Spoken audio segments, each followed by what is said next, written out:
The contractual union that binds you to a stranger is not merely a tactical arrangement for survival, but a mirror reflecting the parts of yourself you have been taught to suppress. And true intimacy requires not maintaining the performance until the contract expires, but dismantling the facade until authenticity becomes an act of mutual reclamation rather than strategic necessity.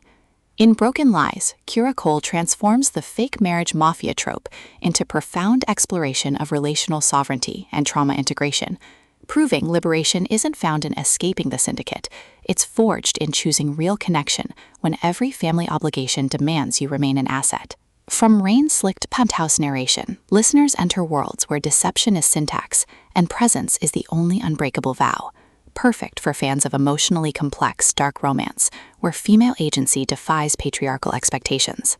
When translator Alara Vance enters a marriage of convenience with the Sullivan family underboss Julian Thorne to secure protection, she expects transactional detachment, not to discover his guarded devotion mirrors the exact suppression she's endured beneath years of performative compliance. And his quiet refusal to enforce dominance creates space for connection, defying syndicate protocol. Navigating coded loyalties and buried attractions, Alara realizes this arrangement isn't about survival, but recalibration. With Cole avoiding reducing Alara to passive pawn or Julian to predatory archetype, instead crafting radical reciprocity within constraint, where trust is earned through honoring boundaries, even as danger blurs them. And audiobook narration amplifies this alchemy by capturing Alara's disciplined composure fracturing into clarity, and Julian's guarded intensity revealing warmth beneath vigilance, making listeners feel seismic shifts of souls learning some bonds can only be claimed when you stop letting contracts define their validity. What elevates this beyond typical mafia fare is portraying criminal intimacy as somatic practice rather than romanticized transgression,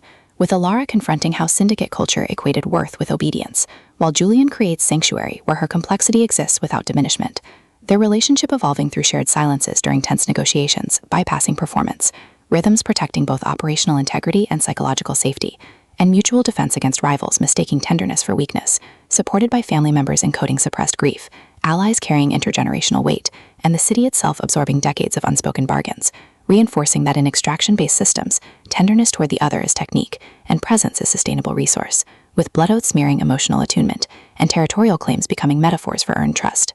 For audiobook listeners, this production is immersive descent into fortified intimacy, with narrators embodying Alara and Julian with remarkable distinction, sound design anchoring existential stakes through distant city hums, rain against glass walls, and hushed breath syncing with moments of clarity, pacing mirroring relational reclamation from deliberate reflection to surging awakenings, ultimately redefining fake marriage mafia romance by centering female epistemology within patriarchal frameworks and affirming that sometimes the most powerful act is choosing truth over transaction, honoring whole self even in landscapes shaped by lies.